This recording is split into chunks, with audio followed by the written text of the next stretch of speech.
Automóvil, una palabra que encierra el espíritu de una época, una promesa de modernidad y progreso.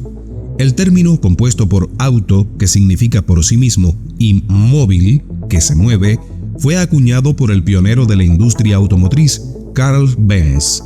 Pero nuestra historia no comienza en la sofisticada Alemania del siglo XIX, sino en una ciudad semiperdida entre los Andes, en una fecha destinada a cambiar su curso para siempre: Quito, la capital de Ecuador. Era el año 1901 y la ciudad se preparaba para un evento sin precedentes.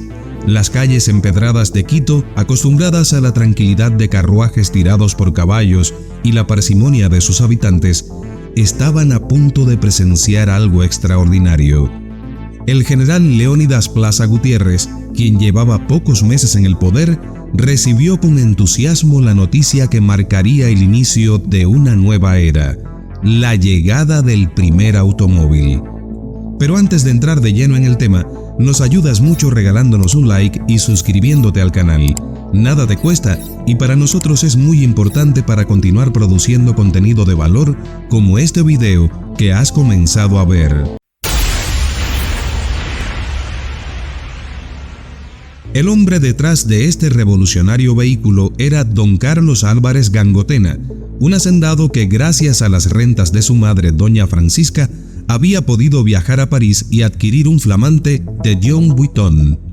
Este no fue un capricho, sino una declaración de intenciones, un símbolo de progreso y modernidad para la ciudad. Sin embargo, el camino para que este vehículo llegara a Quito no fue sencillo. El trayecto de París a Guayaquil fue relativamente simple, gracias a los barcos que recorrían los mares del sur y pasaban por el estrecho de Magallanes. Pero las dificultades comenzaron cuando las piezas del automóvil llegaron a Babahoyo en plena estación lluviosa. Allí permanecieron durante meses en una bodega, esperando el momento propicio para ser transportadas. Finalmente, el día llegó y las piezas del de Dion Vuitton fueron llevadas a lomo de mulas y hombres robustos hasta las alturas de la sierra, trepando difícilmente por la cordillera hasta llegar a Quito. Una vez en Quito, comenzó la ardua tarea de ensamblar el vehículo. Manuel Buccelli, un mecánico empírico pero habilidoso, se encargó de la titánica tarea. Buccelli era conocido por su talento en pequeñas reparaciones mecánicas, pero esto era algo completamente nuevo. Se dice que años más tarde, Buccelli afirmó que armar aquello fue un rompecabezas porque no sabía nada de motores. Sin embargo, contra todo pronóstico, el de Dion Vuitton quedó listo para su primera prueba. El día señalado, una tarde soleada de diciembre de 1901, el maestro Buccelli puso en marcha el motor y condujo el vehículo hasta el Palacio de Carondelet. Allí, el general Plaza, sonriente y saludando al público, tomó asiento junto a Buccelli y el propietario del automóvil, don Carlos Álvarez Gangotena. La ciudad estaba expectante. Nunca antes habían visto un carruaje que no necesitara caballos. Los rostros de los quiteños reflejaban asombro y curiosidad, mientras el de Dion Vuitton avanzaba ruidosamente por las estrechas calles de la ciudad. El recorrido comenzó con aplausos y vítores del público, que observaba asombrado aquel carruaje que no llevaba caballos. El automóvil se desplazaba con elegancia y fuerza, simbolizando el futuro que ya estaba en Quito. Sin embargo, a 100 metros de la Plaza Grande, el automóvil se detuvo. Buccelli intentó todo lo posible, pero el vehículo solo podía moverse en reversa.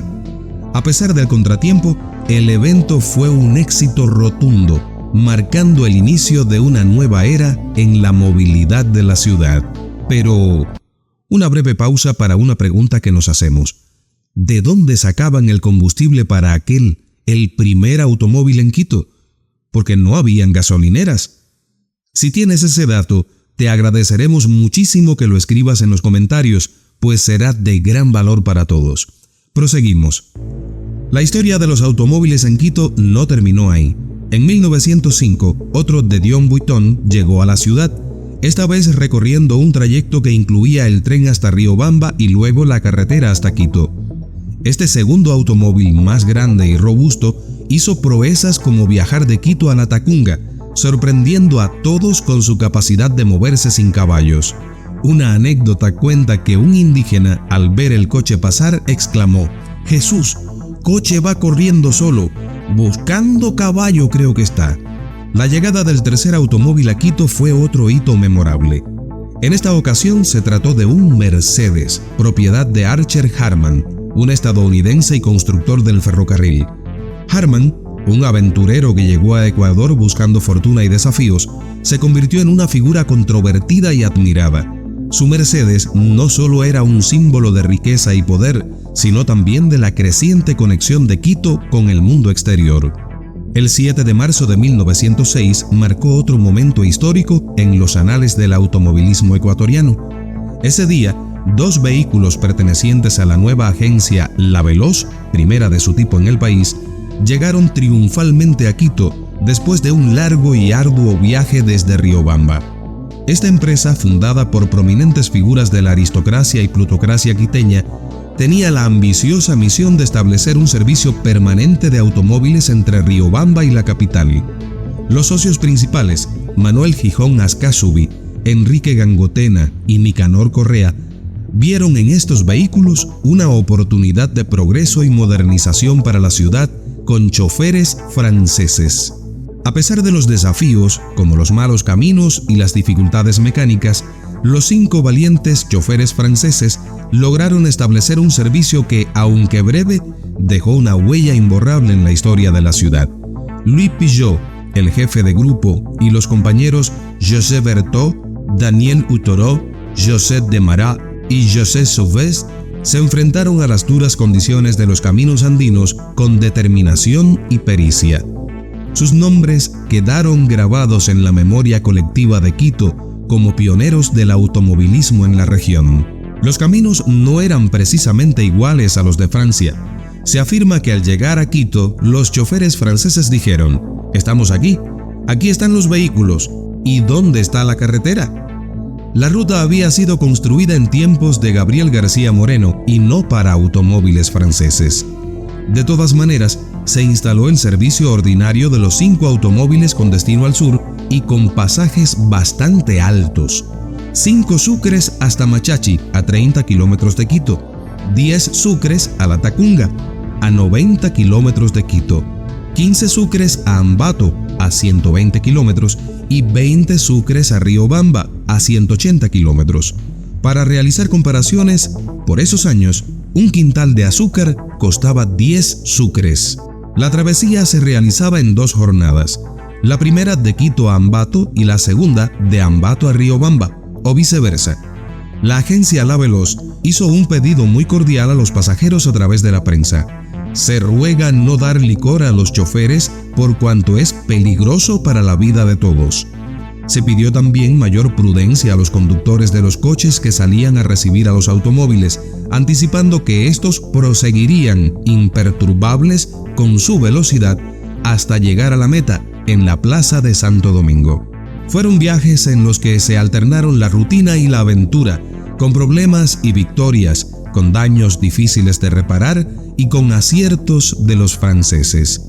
Berthaud un día apretó mucho el acelerador e hizo 5 horas y 15 minutos en la ruta Quito-Ambato. Los directivos ordenaron que el recorrido se cumpliese en un tiempo mínimo de 6 horas. Hutorot mereció un serio reproche un día de esos. Fue cuando se enojó con los pasajeros, quienes reclamaron airadamente porque mostró signos de fiesta y tardó en reparar un daño. El francés montó en cólera, prendió el motor, arrancó y dejó a los pasajeros abandonados en Rumipamba, que para esa época no era de rosas.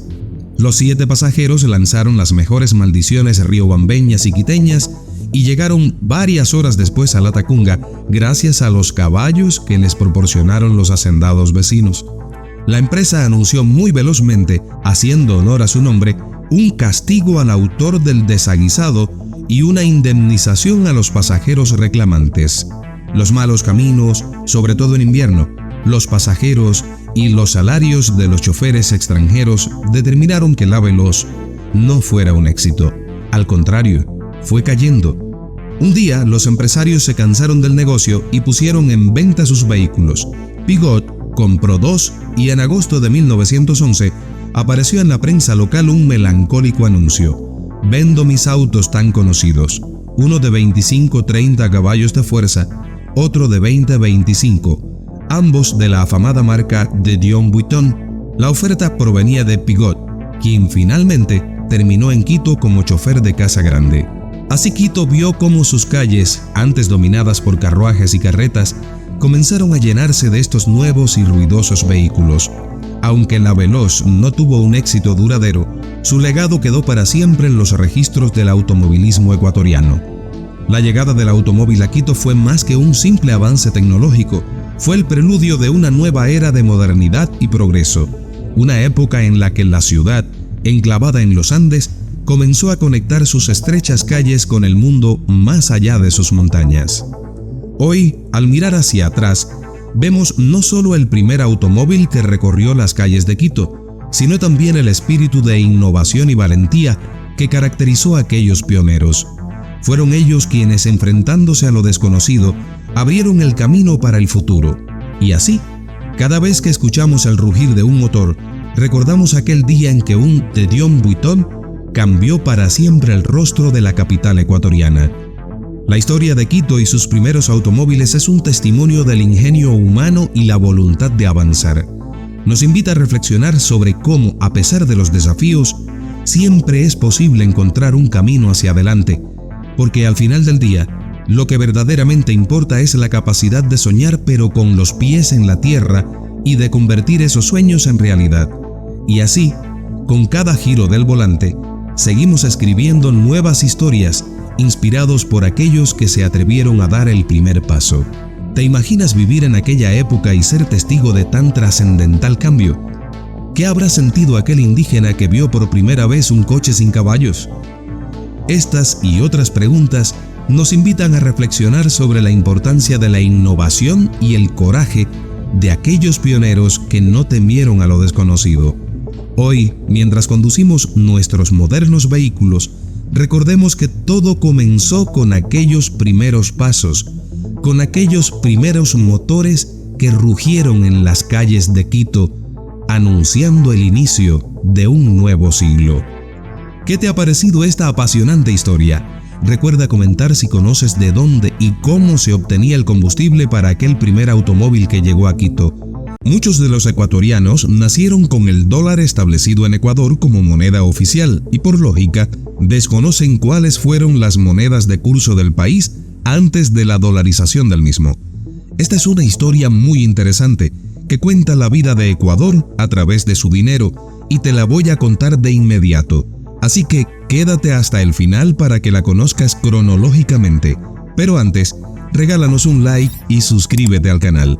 Nada te cuesta y para nosotros es muy importante para continuar produciendo contenido de alto valor como este video que has comenzado a ver. Antes de la manifestación de las monedas como medio de cambio, se utilizó el sistema de trueque para llevar a cabo transacciones. Este sistema fue variando como consecuencia de la cada vez mayor singularidad en el deber, así como del cambio de las estructuras sociales en formación. Lo subdesarrollado del sistema llevó a los pueblos a generar un componente único, cuyo valor de cambio les permitiría lograr bienes y servicios. La historia económica y política del Ecuador se puede contar a través de sus monedas. Se puede manifestar que en el período prehispánico, los principales elementos de intercambio eran las semillas o pepas de cacao, la concha spondylus, hachas de cobre e incluso la hoja de coca. Con el paso de los siglos, debido a la universalización del uso que se le daba, tomó la fama de moneda. Este nombre proviene de Moneta, territorio de la península Egea, en la que se acuñaban las monedas griegas. Pero en algunos pueblos incluso usaron como medio de intercambio metales preciosos, como el oro y la plata. Las primeras monedas que circularon en los territorios de la Real Audiencia de Quito fueron las acuñadas en México y Santo Domingo en el año 1535 por disposición de los reyes de España y que desplazaron a las, entre comillas, monedas de hachas, elaboradas con cobre por los indígenas. Más tarde circularon además las acuñadas en las casas de moneda de Lima, Potosí y Santa Fe de Bogotá. Las primeras construcciones de casas de la moneda en América ocurrieron en países como México, Perú, Bolivia, Guatemala, entre otros, porque era justamente en esos lugares de donde se obtenía el oro proveniente de las minas. La historia del papel moneda o billete se remonta a los primeros años de la República, cuando el general Juan José Flores, con el fin de hallar una alternativa a las dificultades financieras por las que atravesaba el reciente Estado, como consecuencia de las deudas y desembolsos realizados para sostener las guerras de la independencia, decidió emanar los llamados billetes de créditos, que no fueron otra cosa que notas de préstamo del Tesoro Nacional. Esta emisión, que luego se hizo por un valor de 100,000 pesos anuales, fue el primer experimento de poner en circulación el papel moneda en el Ecuador. Pocos años después, en 1836, la administración dispuso la creación de las cajas de amortización, que debían funcionar en las ciudades de Quito, Guayaquil y Cuenca, y que emitirían los llamados billetes de renovación para que fueran cambiados por los antiguos billetes de crédito. Las primeras monedas que se acuñaron en el Ecuador fueron las MDQ, cuyas siglas entrelazadas significaban moneda de Quito, que fueron propias de esta zona. Sin embargo, fueron acuñadas en Dinamarca y Colombia y fueron mandadas a estampar por el general Juan José Flores, presidente del Estado ecuatoriano en aquella época. Este entorno solo era aplicable en dicha construcción de moneda. A mediados del siglo XIX, la crisis generada por el cierre de la Casa de Moneda de Quito no solo dio lugar a la circulación de una cantidad de monedas de otros países, sino también a que se aceptara en la relación de comercio a las escasas unidades monetarias coloniales de oro y de plata, pues el bimetalismo era el esquema monetario del momento. Resultaba imperioso restablecer el orden del circulante en todo el país y definir una verdadera equivalencia en los cambios de moneda entre el sistema monetario español y el sistema decimal francés. En 1869, el Poder Ejecutivo autorizó la conversión de la moneda feble, o sea, gastada, por medio de un contrato celebrado con cualquiera de los bancos particulares para desmonetizar las señas deterioradas, dejando abierta la posibilidad de que, en compensación, esos bancos introdujeran monedas con el mote de nacionales. Estas instituciones, nacidas de las casas comercializadoras del cacao, cobraron protagonismo a partir del cierre de la Casa Quiteña y hasta 1926. En 1872, y sobre la base de la adopción del sistema decimal francés, el Banco del Ecuador fue el responsable de iniciar la circulación regular de monedas de 1 y 2 centavos. En 1884, la Asamblea Constituyente, reunida en Quito, en respuesta a la necesidad de establecer la racionalización del sistema monetario, dicta el decreto de creación de la moneda oficial del Ecuador con el nombre de un sucre. La unidad monetaria se debía dividir en 100 centavos en el peso de una onza de plata fina, o sea 0.900 milésimas. Sería de libre circulación en el territorio ecuatoriano y de uso obligado en todas las transacciones comerciales. Sus características de peso, ley y fino eran las mismas que las monedas de $1 de Estados Unidos que circulaban para aquel momento. La razón para el nombre de la moneda ecuatoriana, propuesta por el padre Julio María Matovelle, se deriva de un tributo post-mortem al mariscal Antonio José de Sucre, uno de los héroes precursores de las guerras independentistas que pusieron fin a la dominación española. Esta especie monetaria, con el tiempo y las crisis económicas, fue cambiando, sobre todo en su contenido de plata y en su tamaño, mas no en su morfología, pues siempre a Sucre se le representó de perfil mirando hacia la izquierda, con cabello ensortijado y patilla. Existen algunas ligeras variantes, en especial en el grabado del escudo de armas del Ecuador, debido principalmente a los sucesivos contratos de amonedación en los que intervenían diferentes casas de acuñación extranjeras. La crisis surgida en la segunda década del siglo XX con el descalabro del sistema financiero internacional frente a la caída de la bolsa de valores de Wall Street y los efectos de la Primera Guerra Mundial deterioraron el esquema monetario sustentado en el bimetalismo, oro y plata. Así, a nivel internacional, la fineza de la plata se redujo. El sucre no fue la excepción. Dio lugar a que las denominaciones fraccionarias de la unidad monetaria de menor valor fueran batidas bajo el esquema fiduciario, o sea, de confianza, es decir, con el empleo de aleaciones de cobre y níquel. Como consecuencia, en 1928, cuando nace el Banco Central del Ecuador, esta moneda baja de tamaño y ley de fino a 0.720 milésimas. Además, se creó la última moneda en oro, con un valor facial de 25 sucres o un cóndor, respondiendo en la dimensión del módulo a la moneda de $5 de oro de los Estados Unidos. Adicionalmente, se ordena la impresión en la American Banknote de la primera familia de billetes de gran formato con viñetas alusivas a las principales actividades del país. La inestabilidad en las políticas económicas provocadas por la fragilidad del régimen dificultó la recuperación económica.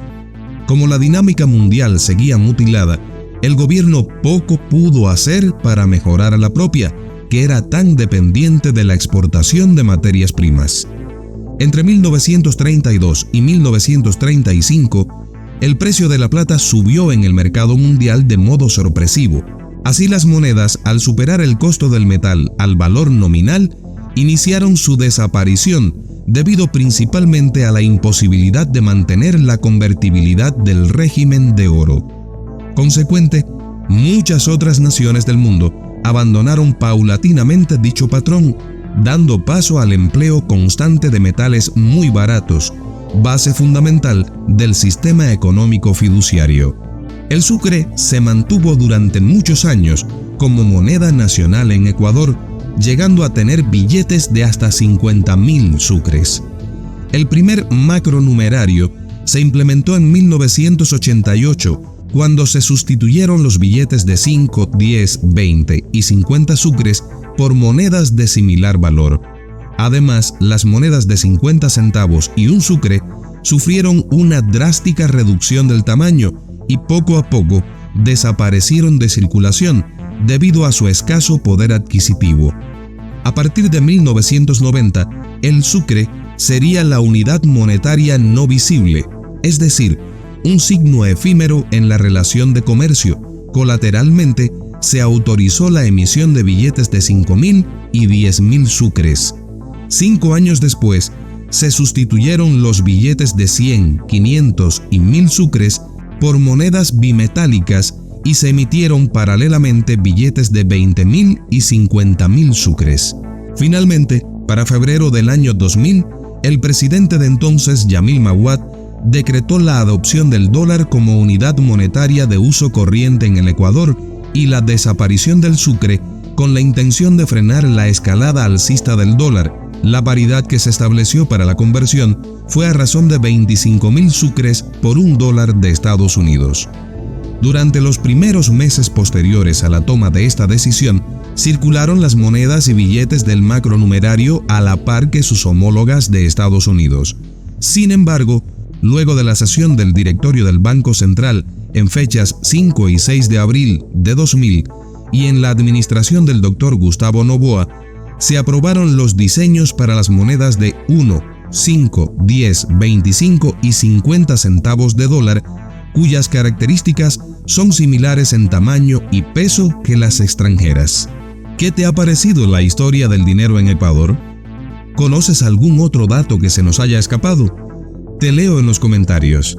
Ahora, regálanos un like, suscríbete al canal y comparte este video en tus redes sociales. Pronto volvemos con más.